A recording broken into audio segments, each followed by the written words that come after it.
Hello there, my quiet friend. Welcome to Calm Warrior Tales for Sleep. You are safe now. Whatever you carried with you today, you can set it down, just for now. This time is for you, to rest, to breathe, to remember that even in the darkest moments of human history, there were those who chose to stand up, not with violence, but with courage, kindness, and quiet resistance. Tonight we'll drift into the story of one such soul, Minnie Vautrin. She wasn't a soldier, a politician, or a spy. She was a teacher, a missionary, and during one of the most horrific episodes of the 20th century, the Nanjing massacre, she became a shield, a light, a guardian of over 10,000 women and girls. So breathe in deeply, exhale slowly, and let's begin. Main story. Part 1. Nanjing before the storm. In the heart of China, on the fertile banks of the mighty Yangtze River, a vast, swirling ribbon of life and commerce, stood the ancient capital of Nanjing. For centuries, it had been a city of emperors and scholars, a cradle of culture and knowledge. Its streets were once bustling with the vibrant energy of market sounds, the melodic calls of street vendors, the joyful cries of children playing in sun-drenched courtyards. Its tiled rooftops curved gracefully against the sky, timeless and elegant, and its narrow alleyways echoed with the everyday symphony of countless lives lived in peace. In its grandeur, Nanjing held the rich, profound weight of history, a proud and resilient symbol of a nation's enduring spirit. It was December 1937. Winter winds, thin and biting, blew softly over those very tiled rooftops, rustling through the bare branches of ancient trees, carrying the faint, earthy scent of damp soil and distant wood smoke. The city, usually alive with the vibrant sounds of students hurrying to classes, the gentle hum of daily life, the cheerful chatter of neighbors, had fallen quiet.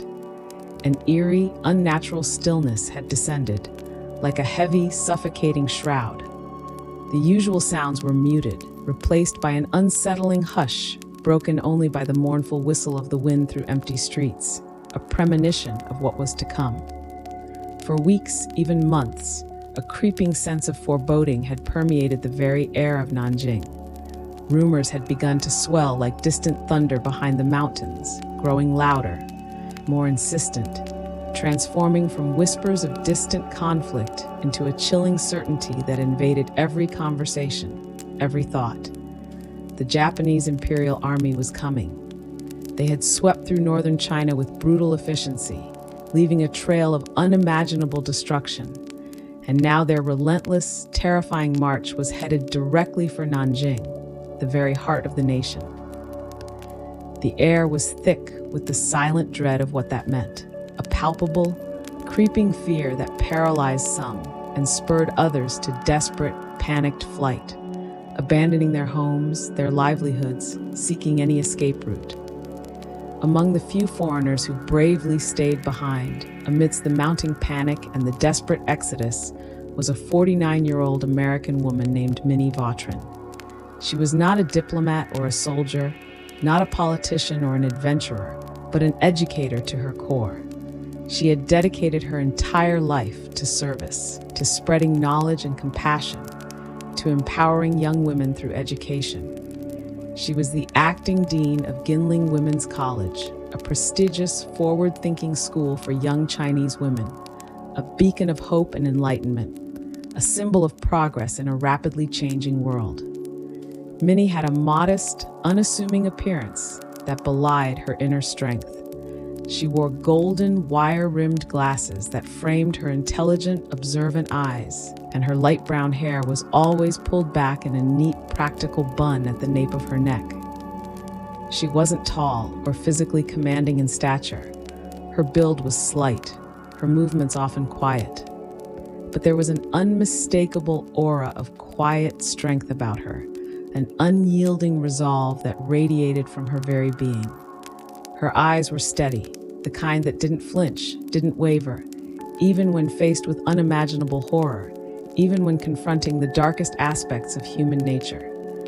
They held a deep kindness, a boundless compassion, but also an unwavering determination that few could match.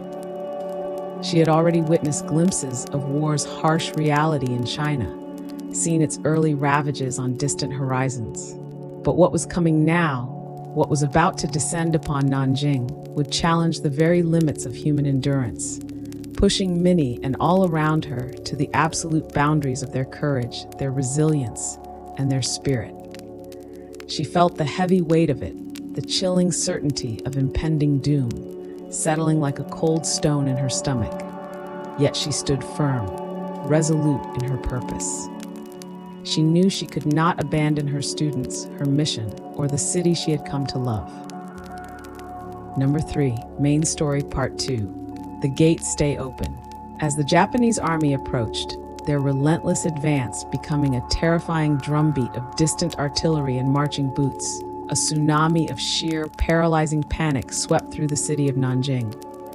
The main roads leading out of the city became choked, impassable, with desperate refugees.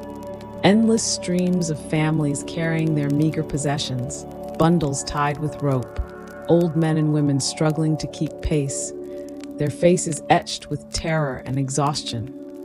Mothers clutched wailing infants to their chests, their eyes wide with a primal fear.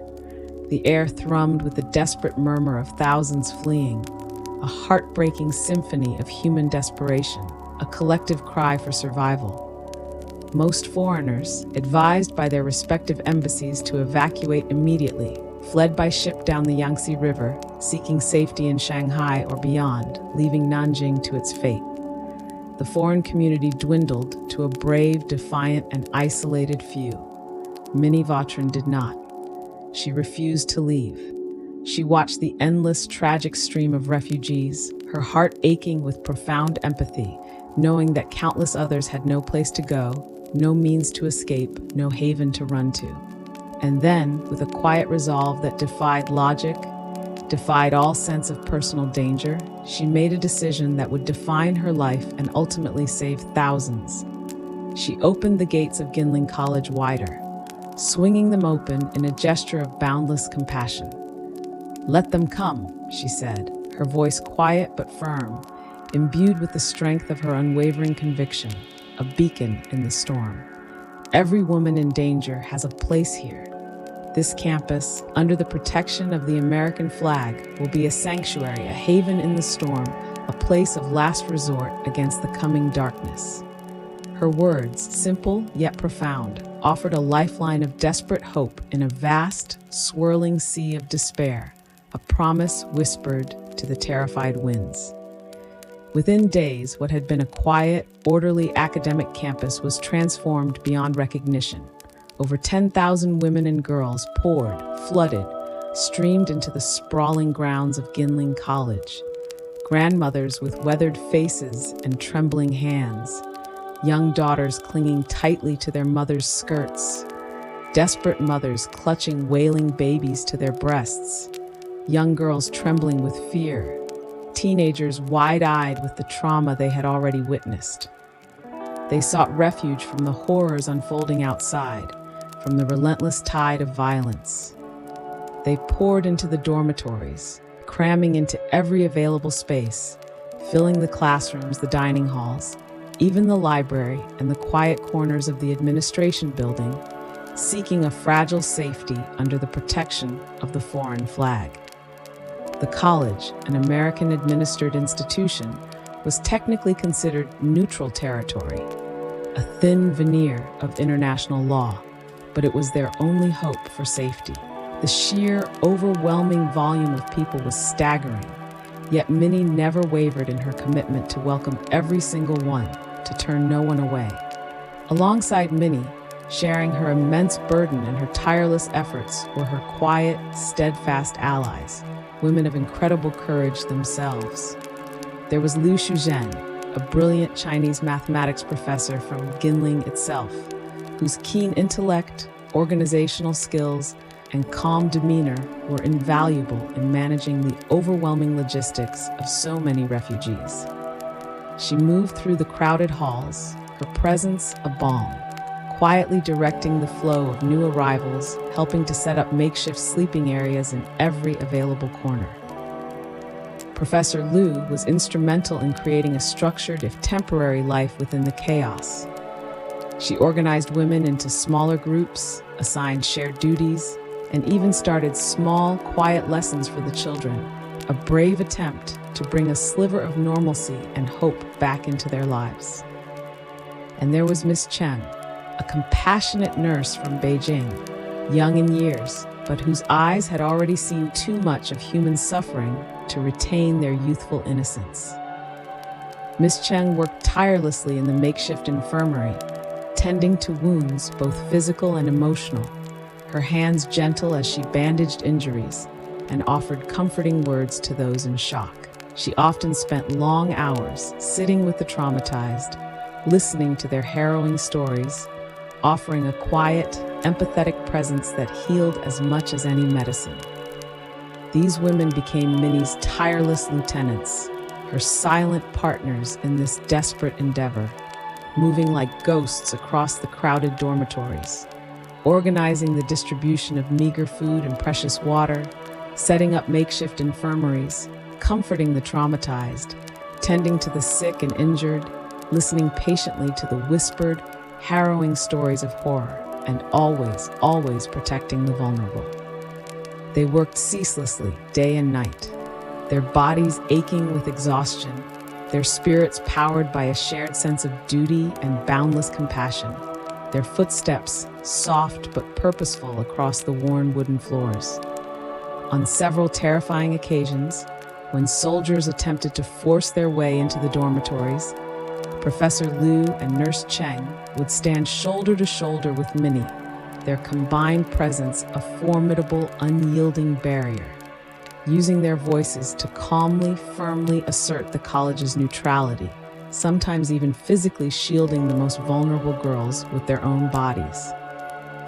Their quiet bravery mirrored Minnie's own, a testament to the shared humanity that bound them together.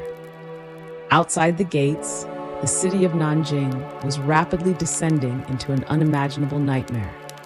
The sounds of distant shelling grew closer, soon replaced by the terrifying cacophony of relentless machine gun fire, the piercing screams of terror, the earth-shaking crash of collapsing buildings, the sickening thud of falling bodies.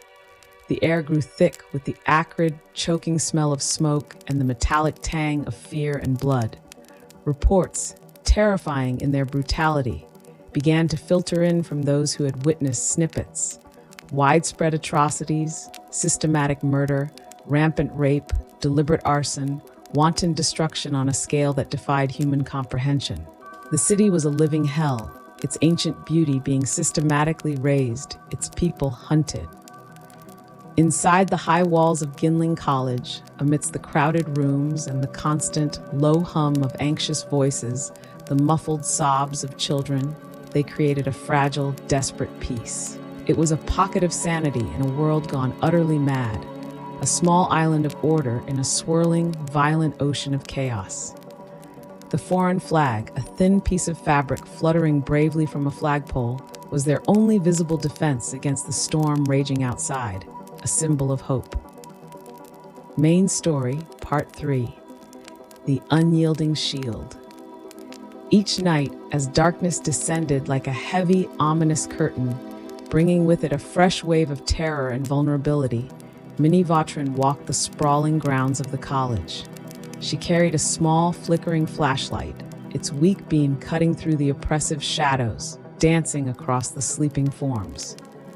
Her footsteps were soft, methodical, a quiet patrol that brought a sense of security to the restless sleepers. She carried a worn notebook in hand, meticulously documenting everything she witnessed, every violation of the college's neutrality, every desperate plea for help.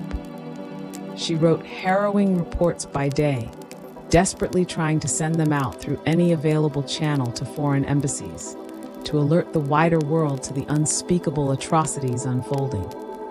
She pleaded with unwavering determination with Japanese officers who sometimes approached the gates, trying to assert the college's neutrality, trying to appeal to any remaining shred of their humanity, their professionalism.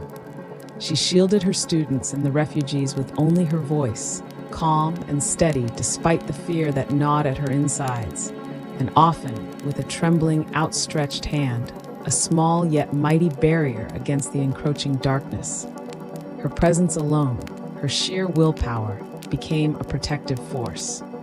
The encounters were frequent, terrifying, and often deeply humiliating.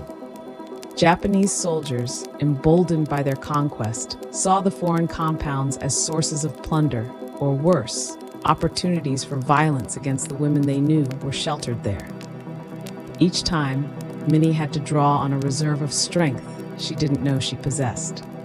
She had to become an actress, summoning a composure that belied the terror coiling in her stomach. She often felt a profound sense of isolation, knowing that the thin line of international law and her sheer presence were the only things protecting these vulnerable souls from a fate worse than death.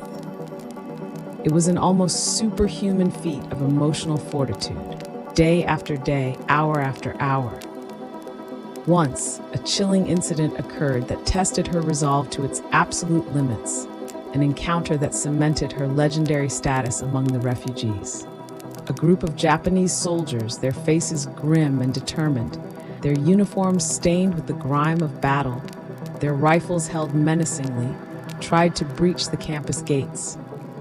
They shouted orders in a language the women inside barely understood, their voices harsh and demanding, filled with an unspoken threat. The women inside shrieked in terror, their collective fear a palpable wave that swept through the dormitories. Minnie, without a moment's hesitation, without thinking of her own safety, without a thought for the danger to her own life, stood directly in the gate, her arms outstretched like a human barrier. Her small frame seemed to swell with an invisible, indomitable force, radiating a quiet authority that stunned the soldiers. She spoke to them calmly, her voice clear and authoritative, yet devoid of anger, devoid of panic, despite the frantic pounding of her heart against her ribs. She asserted the college's status as a neutral zone, a sanctuary for women and children, a place under American protection, protected by international law. Her knees shook uncontrollably beneath her simple dress, a silent testament to the terror she felt, but her gaze never wavered. Her eyes, steady and unflinching, met theirs, conveying a profound sense of moral authority, a will stronger than their weapons. For a long, agonizing moment, stretched taut with tension, the soldiers hesitated. They looked at the slight American woman, then at each other, perhaps surprised by her audacity, perhaps sensing the unyielding spirit within her, perhaps even a flicker of shame. Then, slowly, incredibly, they turned away, retreating from her quiet defiance. The silence that followed their departure was heavy, thick with relief, a collective, ragged exhale from thousands of terrified souls. Minnie, trembling with delayed adrenaline, remained at her post for a long time, her breath coming in ragged gasps, but the gates had held. The fragile peace had been preserved for another day, another night. This moment, small in the grand scheme of the war, was monumental in the lives of those inside, a testament to her unyielding courage. 5. Main Story, Part 4. The Weight of Courage and the Whispers of Hope. Weeks turned into months. The initial shock of the invasion slowly morphed into a grim, exhausting routine, a pervasive state of heightened alert. The women inside Ginling College grew used to the constant, underlying sound of silence, a silence that was far more terrifying than noise, a silence punctuated by the distant, horrifying screams from the city outside, by the sharp crack of rifle fire, by the rumble of military vehicles, by the pervasive, acrid smell of smoke and burning flesh carried on the wind. Yet, amidst this living nightmare, Minnie Vautrin remained. She was the unwavering center, the silent anchor for thousands of souls adrift in despair, a constant presence of calm amidst the storm. Her days were an endless cycle of administrative duties, diplomatic negotiations, and providing solace. She oversaw the distribution of meager food supplies, making sure every single mouth was fed, however little, stretching resources beyond their limits. The ingenuity of the staff in finding and allocating food and keeping clean water flowing was a daily miracle. They fashioned communal latrines, organized basic sanitation, and somehow, through sheer force of will, maintained a semblance of order and hygiene to prevent disease outbreaks in the densely packed campus. Minnie herself often went without proper meals, ensuring the children and nursing mothers received what little sustenance was available. She tended to the sick and wounded, comforting those racked with fever or gripped by deep, unyielding trauma. Her touch gentle, her voice soft but firm with instruction. She arbitrated disputes among the terrified refugees, maintaining a fragile order in a space bursting far beyond its capacity, a testament to her organizational skills and calming presence. Her nights were spent in quiet vigil, walking the crowded halls, listening to the murmurs of fear, offering a gentle touch, a whispered word of reassurance to those who couldn't sleep, their eyes wide with fear and the haunting images of their recent past. She would often look out from her window, seeing the dark, burning glow of Nanjing, the city she had adopted as her home, and her heart would ache with an unbearable sorrow for those outside, and for the fragility of the peace she was trying desperately to maintain inside. She kept a meticulous diary, her entries a raw, unfiltered chronicle of human suffering and quiet heroism. In it, she poured out her heart, recording the atrocities she witnessed or heard of, the small victories of survival, and her own private, crushing anguish. Each word was a testament to her unyielding spirit, yet also a window into the immense, unbearable weight she carried. Her words capture the sheer despair. "There is not much to do but cry," she wrote one cold night, her hand cramped from writing, her eyes burning with unshed tears, reflecting the distant flames. "I can hardly bear to read the newspaper reports that somehow find their way in, each account more horrifying than the last. Each girl here is a story. Each one is a life I must protect. And the stories from outside, they are too terrible, too unspeakable to bear. The suffering is beyond human comprehension. My heart is heavy, heavier than I can describe, with the pain of these people, yet I must not falter. I must remain strong for them." Her words spoke of a deep empathy, a profound sense of responsibility that permeated her very being. The collective sorrow of thousands, the burden of their pain, settled upon her shoulders, threatening to crush her, yet she never buckled. Her spirit began to fray, stretched thin by the relentless pressure, the constant exposure to trauma, the sheer physical and emotional exhaustion. There were moments in the dead of night when doubt would creep in, cold and insidious, whispering temptations of despair. Moments when the overwhelming despair threatened to consume her, when she questioned if she could go on, if her efforts truly made a difference in such a vast ocean of brutality. She wrestled with feelings of helplessness, of being just one woman against an army, against a tide of evil. But then, she would think of the faces, the innocent faces of the girls, their eyes holding fragile hope, the desperate eyes of the mothers, the quiet hope clinging to every single soul within her sanctuary, and she would find a renewed resolve, a spark of divine strength that propelled her onward, day after agonizing day. She would remember the purpose that had brought her to China, the lives she had vowed to serve, and that purpose would become her anchor. One evening, deep into the occupation, when the city outside seemed to have settled into a haunted, eerie quiet, a young girl named Mei Lin, no older than 10, approached Minnie. Her small hand clutched something precious, hidden from view. Mei Lin had lost her entire family in the initial days of the massacre, finding refuge at Ginling just days before the gates closed completely. She had spent weeks silently observing Minnie, witnessing her tireless efforts, her unwavering kindness, her constant vigilance. Now, with a quiet solemnity that belied her tender years, she brought Minnie a hand-carved hairpin, simple but delicately crafted, a small wooden bird perched on a branch, its wings uplifted in flight. It was her only possession of true value, a cherished relic from a happier, vanished past, a small piece of her soul. "Miss Vautrin," she whispered, her voice barely audible, thick with emotion, her eyes wide and earnest, brimming with unspoken gratitude. "You saved me. You saved us all. This is all I have, a small gift from my protector, for the one who gave me back my life." Minnie's heart swelled with a complex mixture of sorrow for the child's loss and profound gratitude for her simple, pure gesture. She smiled gently, her eyes softening, and slowly, carefully, she closed the girl's small hand around the pin, returning it. "Then you must keep it, Maylin," Minnie said, her voice soft and tender, laced with deep emotion. "This is a part of you. You've already given me more than you'll ever know. Your survival, your resilience, your hope. That is my greatest reward. This hairpin is a symbol of your strength, Maylin.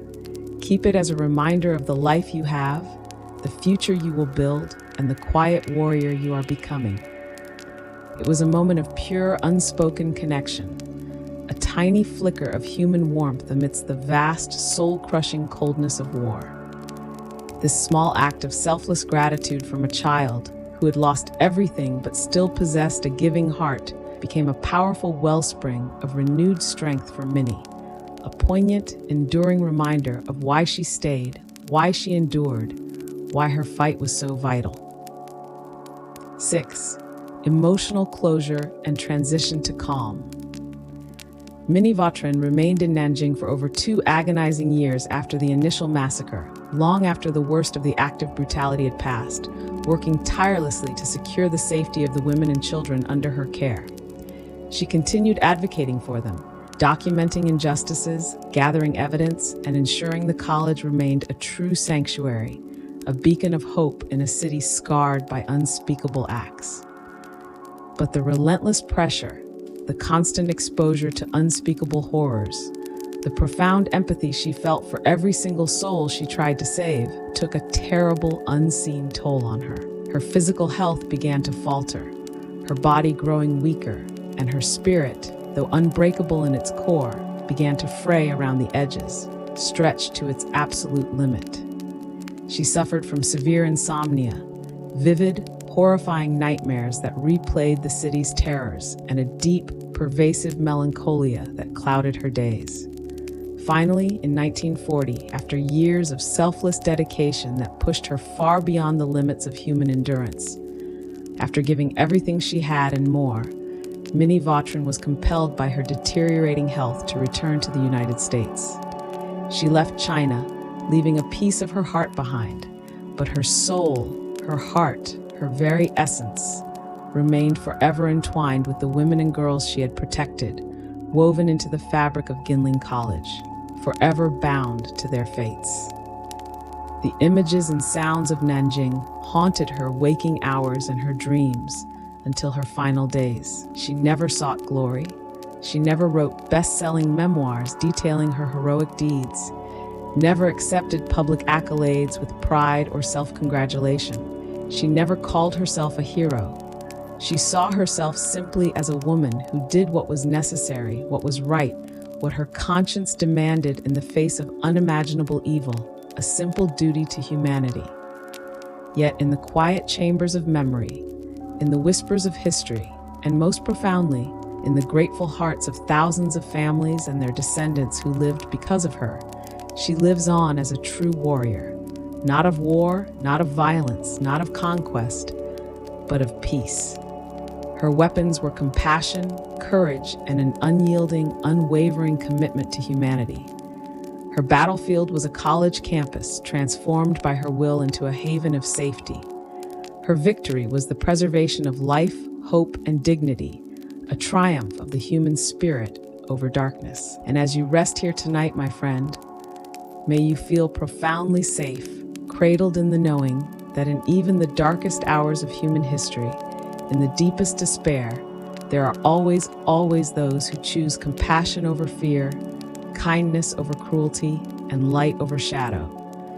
May you find comfort in this truth, letting it become a warm blanket around your spirit. wrapping you in peace and reassurance. Let her story remind you that sometimes the strongest act is to stay, to hold your ground, when every instinct screams to flee, when fear tries to overwhelm you. To listen, not just with your ears, but with your heart, to the quiet cries of those in need, to your own inner voice of compassion and truth, to be a shield for the vulnerable, for the innocent, even when you feel vulnerable and afraid yourself, to be a light in the deepest shadows when despair threatens to consume all, when hope seems to vanish, to choose kindness, even when surrounded by unimaginable cruelty, when the world seems to have forgotten its humanity, to persist, breath by breath, day by day, in the face of overwhelming odds, even when your strength feels depleted, and to remember that true courage often whispers rather than shouts. It is found not in grand, dramatic gestures, but in the quiet, unwavering decisions made when no one else is watching, when only your conscience is your guide, but when everything is at stake. Let this gentle wisdom settle deep within you, guiding you toward calm and peaceful slumber. 7. Body scan and outro. Now let Minnie's story settle deep within your heart, a soft, glowing ember of quiet courage, a gentle warmth that reminds you of the profound, boundless strength within your own being. Feel its reassuring presence. Let go of any lingering thoughts about her journey, about the weight of the past, about the intensity of the story.